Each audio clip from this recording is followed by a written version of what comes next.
Senator, nice to see you, sir. Good to be with you, Greta. All right, Senator, a lot of people trying different sorts of ideas to try to get everyone to figure out a solution for this problem in Washington. And I'm curious, you have sent a dear colleague letter to your colleagues suggesting maybe getting together tomorrow. What is your letter? You know, I think we're going to have coffee tomorrow at 11 a.m. on the steps. I think really people think this is one party or the other. My understanding is the American people are frustrated with both parties not talking. And I think there's some symbolism to it. But I think we could also have coffee and talk about what is the final position that both sides would accept in order to get there. There's already rumblings of this, that there is a position that we could all come to, but it would involve negotiating. The problem I see right now is the other side keeps saying they will not negotiate. Well, how do you find compromise if you're not going to negotiate? Why won't they negotiate? Is it that they feel that they have such a strong position, they've given up so much for so long, or do they want to bloody the nose of the Republicans?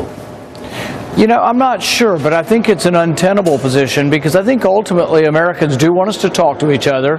They recognize we don't agree on everything, and they do want us to find a middle ground.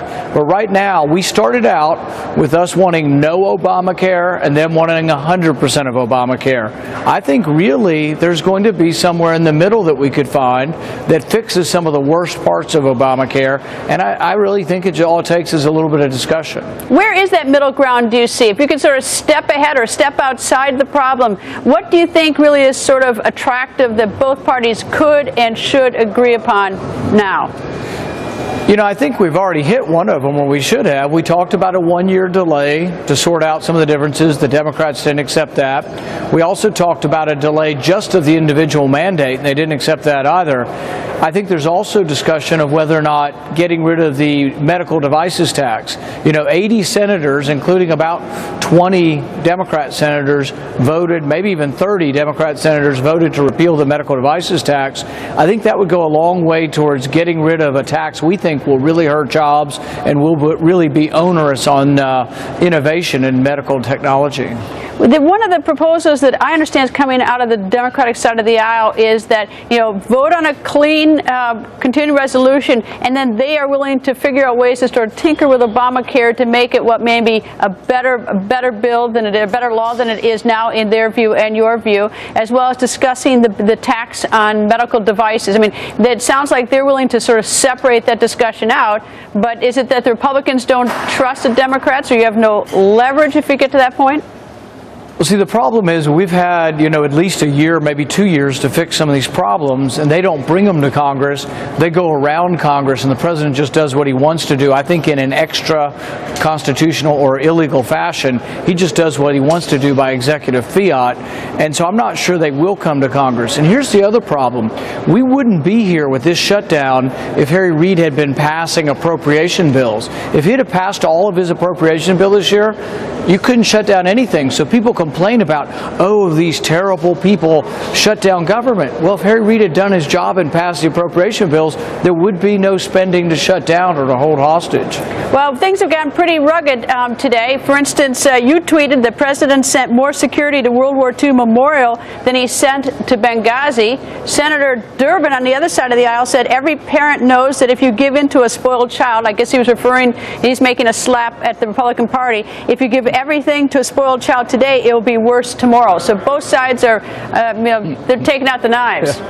Yeah, well, I don't think we've completely gotten rid of politics, and we had a little fun with that tweet today, and I actually still am laughing thinking about it, but it's kind of serious and kind of sad. There was a time during the attack in Benghazi when there were 5 people there protecting 4 people and the ambassador. There weren't many people protecting him, and today there were 7 people trying to keep the World War II vets from seeing the monuments, and somebody did make a political decision. I promise you that someone didn't get all the employees out there putting barricades up for hundreds of yards if they didn't want to make a political statement. They're trying to blame this on Republicans, but in the end it's just stupid to block an open monument and say, oh, you can't go look at the monument. We have thousands of veterans coming here, traveling across the country, actually some being flown here, and then we're going to not let them look at the monument? Absurd, whoever made that decision.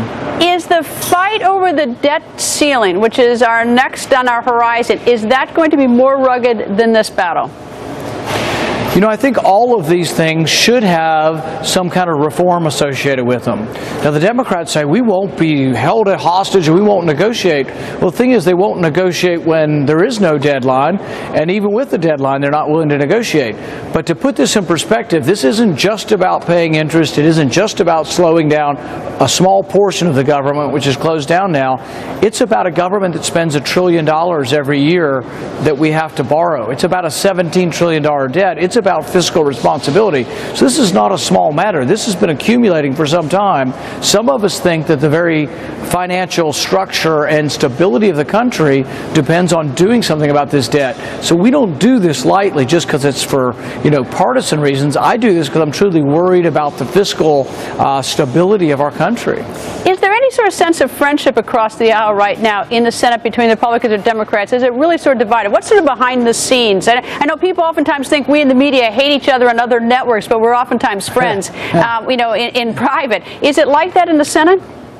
I think it's much less acrimonious than you would think. People are pitted against each other. Even sometimes the very person who might be calling you an anarchist on TV 20 minutes earlier was saying, well, how's your family doing? And was very friendly. So there's actually, I think, more rapport than you would think if you just watch television. I think there could be more, though. That's why I offered a year and a half ago to have a regular lunch where Republicans and Democrats came together for lunch and breakfast. I'm not, Pollyanna thinking, oh, we're all going to be singing, Kumbaya and be, getting everything done. But we would get more done if we had a little more interaction between the two of us. One quick last question. Any takers on your coffee for tomorrow?